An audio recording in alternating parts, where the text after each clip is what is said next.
If you ask me, how is that apple on the counter intelligible? I said, the reason why it's intelligible is because there's an absolute creator God who's omniscient, omnipotent, always truth revealing, and has a plan for human creation. He's constructed this world to operate in a regular way. He's instituted causality and laws of nature and laws of biology. And he upholds all things by the power of his will. And as a result of succeeding events in biological reproduction that he initiated and sustains, there's an apple on the counter. Now somebody says, well, I don't believe that. I say, good. Tell me how that apple is intelligible. And then they're going to go, well, you see, the apple is composed of water, and it's composed of various chemicals, and other things. And it's composed of certain parts, seeds, and a skin, and cellular material. And I said, okay, good. Is that absolute? Well, no. Okay, well, where does that come from? Well, you see, there are these molecules. Okay, are those absolute? Well, no, those are composed of atoms. Are those absolute? No. What are those composed of? Oh, well, those are composed of protons, neutrons, and electrons. Are those absolutes? Oh, no. They're composed of gluons and up quarks and down quarks. Are those absolute? I don't know. Yeah. So they don't. So they don't know what is at the beginning. So for example, if you ask me, why is the apple intelligible, and I say to you, because cream cheese tastes good, you're going to laugh at me.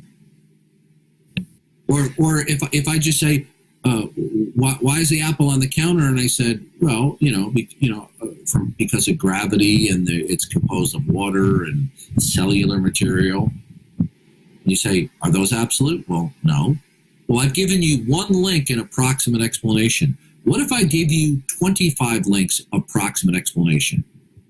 But the final link is, I don't know. What difference does it make whether I've given you 25 proximate explanations versus one? But either one it begins in I don't know. Yeah, I understand that, but I don't see why it has to be, if we don't know, what was at the beginning, that we have to kind of say, oh, it's no, you don't understand, because to say I don't know is a functional denial. Okay. And so, what it is to say I know. No, to say I don't know in this line of this scenario is a functional denial. And if there is no absolute, if there is no absolute to be spoken of, then there's no intelligibility for the fact.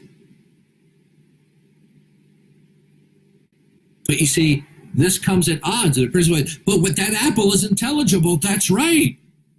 Because there's a God. And he's revealed himself. And you say, no, I don't accept that. Say, good. What's the absolute for that apple? What makes that apple I don't know. So what they want to claim is that they have intelligibility without basis.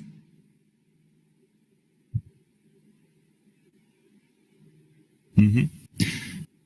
So what I'm doing is a reductio ad absurdum. I'm not telling you that you don't have intelligibility or reason or can know things. You can't know anything unless the absolute is the God of the Christian scriptures and has provided you a framework by which you can. You say, no, but there's another absolute, but it's not God. Or you say, well, there could be. So wait a minute. Aren't you violating your criterion of belief? Don't you have to have a good reason for positing that? So there is the atheist violates its own criterion of belief. I do have a question about, let's say someone decides that there is, and you both believe basically the same thing, that there is a God at the beginning. Why is it the Christian God and not just a God? Why? I'll tell you why. because the Christian God revealed himself. Wait a minute. Suppose you say to me, what's your mother's middle name? And I say, it's Josephine. And you say to me, well, why is it Josephine? Why isn't it Gwendolyn? I said, because my mother disclosed to me that it was Josephine.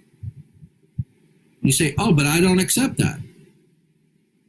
Then what I do is, when they don't accept the self-disclosure of the Christian God in both natural and special revelation, that's when I drop the bomb.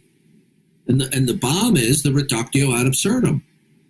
The denial of that which is the ultimate authority, namely the God of Christian scriptures, who has revealed himself as the God in natural revelation and has given progressive revelation for his additional properties in special revelation, right? Mm-hmm. He's revealed himself. And he said the manner and means in which he is revealed is sufficient for all people to believe and repent and accept. But they said, oh, no, that's not sufficient. I know, based upon what God says, not what I think, what God says, that the person who rejects God's self-disclosure or special revelation of himself, it's not that they're unpersuaded, it's because they don't want to submit to the autonomous one. They want to continue being autonomous. And so in order to smoke out the self-proclaimed autonomy that is secretly held to in their heart, I have to do a reductio ad absurdum and say, good. You don't accept that the God of the Christian scriptures is the origin point for all facts and intelligibility. Say, good. What's your source of intelligibility? And there's nowhere to go. And when they say, well, what about Islam? Say, you're not a Muslim. So you and I both agree it's categorically false.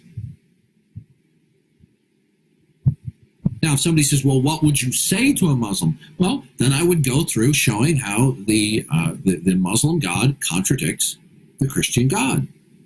The Christian God is omniscient. Allah is not omniscient. He can't count.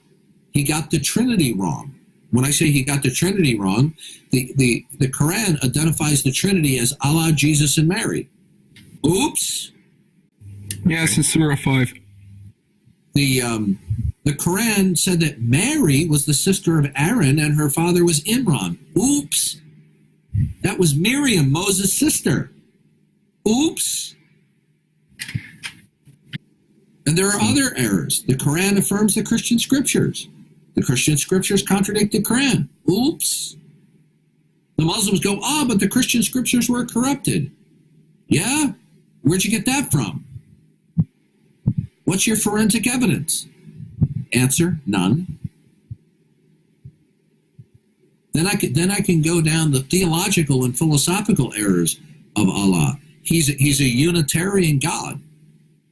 Whom did he love before creation? No one. How does he resolve the conflict and antithesis between justice and mercy?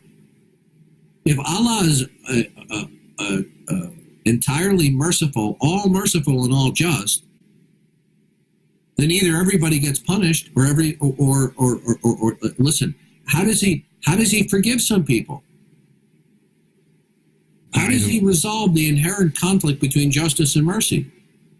If the king carries out the sentence of justice, he cuts the guy's head off. If he shows mercy, he doesn't cut the man's head off. I mean, I could go on and on about Islam. And there are only very, very few religions that are counterfeits of Christianity. The rest of the gods emanate from chaos. Were you aware of that? Yeah. Well, I know my Greek mythology, so yeah, I could. I'm not hearing anything. Yeah, I've. All right, let me switch my headset.